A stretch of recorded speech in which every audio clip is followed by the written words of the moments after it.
Hello again, and welcome to the internet and the Party Meeple channel. I'd like to spend the next minute or so talking myself up. I know it's hip being self-deprecating and, humble, and I get that. That's fair. But that's not what I'm going to do now, and I'd like to thank you for joining me. Because last night, a rather special thing happened in my life.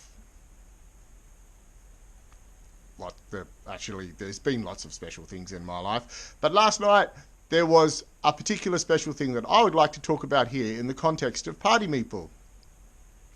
We had a launch party for 60 Second Cocktail. We did this at our local game store, Good Games Cannington. I'd also like to thank Zoe and Matt for helping me host this. Had a bunch of people turn up. I taught the game with the wonderful Kimballs, and then we got stuck in about 7 o'clock to a tournament. I've been designing games for quite a long time, like since my teenage years. I've been making games up. I remember a time when I was in year 9, don't know what you would call that in other parts of the world, and we had to do a maths project. And I made a game. Like, it needed some mathematical content, but basically I made a little, let's call it Memoir 44 version 0.0.0.1 made out of wood and bits of like acrylic paint and cardboard. You get the idea. In 2004, I designed a rugby game. I'm actually quite a rugby fan, and at this point I should say very sorry to all the people I bore with rugby chatter. You know who you are. And it's quite abstracted, but I thought it captured what rugby really was. And I made a couple of copies, bought some beers and invited some friends over to have a go at it. And then was like totally deflated when they all treated my game wrong. And that's like something as a designer of games you struggle with. Like, you have this great idea, you feel this mechanism, it's going to work this way or it'll work that way. People will do this, they'll have these choices, and then you sit down with someone and don't do any of that stuff, and you realize it's broken or it doesn't work the way you wanted. And I can't work out which of those is worse. They both feel bad. Anyway, that was in 2004. And in fact, if you're curious about my first design, which is probably works a bit better now because it's like had some work done on it since then. Haven't played it for a long time, but maybe it does. You can download and make yourself a copy of Go Forward Rugby. My first free to print and play game that I put on the interwebs. And there was like a lot of learning experience there, a lot of rules editing, and a lot of mild disappointment, because that's what designing board games is about. It's about mild disappointment. So when I took this to a shop last night and had a couple of dozen people sit down and learn it and play it for a reasonable price, part of me was mildly terrified that someone would solve the game. The game's had a bunch of play with a bunch of friends and some other randoms, and a couple of my harder gamer friends who don't like party games like this, have had a good crack at trying to break this game, actually.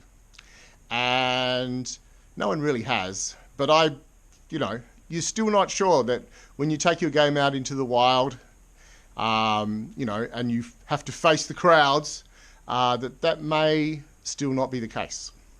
And I think last night it wasn't. I can confidently say I like this game now that I've watched other people have fun with it. Put it on a table in front of them, go ooh, go ah, win it in a number of different ways, because there's more than one path to victory in this. And I feel chuffed about that. I feel clever. I'd like to call myself a board game designer to the camera. I've hinted that I may have been one of those things in the past, but I feel good about it now. And I just want to talk about how that went very briefly, because I've already done a bit of talking.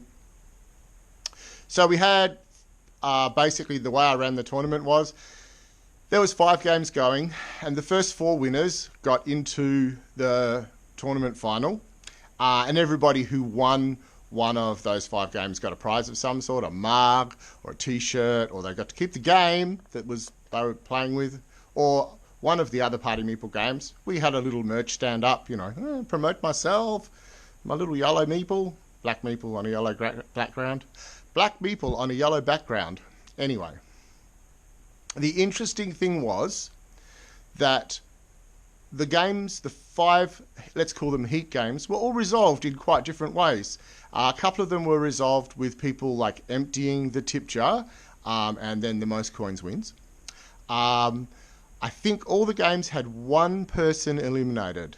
60 Second Cocktail definitely has an elimination mechanic to it, but it's only a 15-minute game. It's the sort of game you play more than once in an evening. More on that later. And I think I only saw 1 table where no one was eliminated out of the 5. But the really interesting thing was, on the 5th table, they were eliminated down to 2 players. Both players had 5 coins from the tip jar, and there was 1 coin in the middle of the table. And rather than try and win the coin, both of them set about trying to eliminate the other player. There was loads and loads of bluffing, and that game went for another 6 rounds, where the 5 coins in front of them, I think, was down to 2 or 3, and there was still 1 coin in the tip jar. And as a designer of that game, it's really nice to know there's more than one way to win the game. There's more than one way where you can best the other people. It is a party game with a bunch of bluffing and a fair bit of luck, quite a lot of social reads, and in fact on that last table, the reflective sunglasses came out like a poker match at one point, and they were staring at each other across the table, working out who was going to do what. It was so satisfying. So I'd like to congratulate John, James, Jordan and Selwyn for making the final. And I'd like to congratulate this guy John for winning. Well done, John. Now, back to playing the game. We rocked up early, like an hour or so before the tournament started, and started teaching people who were there early who wanted to learn the game. So people had played the game a few times by the time the tournament started. The first table to generate a winner, which I think was Selwyn, put their hand up because, the first 4 tables to generate a winner were going to be the ones that made the final, because we had more tables than seats. And I didn't really think people would want to play the game too many times.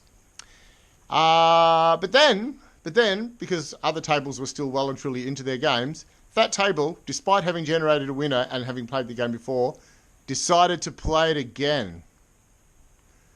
I was like, this is one of the nicest feelings you can have when someone plays your game a few times, they look at each other and they say, let's play this game again. That felt so good. And thanks to those people that came along, and in particular that table. Anyway, thanks for watching the video. I've actually done an audit on the merch to make sure, because we gave away a bit of stuff last night. So if you go to the Party Meeple store and you would like a mug or a t-shirt, the stock is actually correct, which is like pretty good for me. If you would like a copy of 60 Second Cocktail, I will post it to you free anywhere in Australia. And that also goes with Castle Poker or any of the other Party Meeple games. So thanks for watching. Please like and subscribe if this is your thing. And I'll check you next time we have a video out.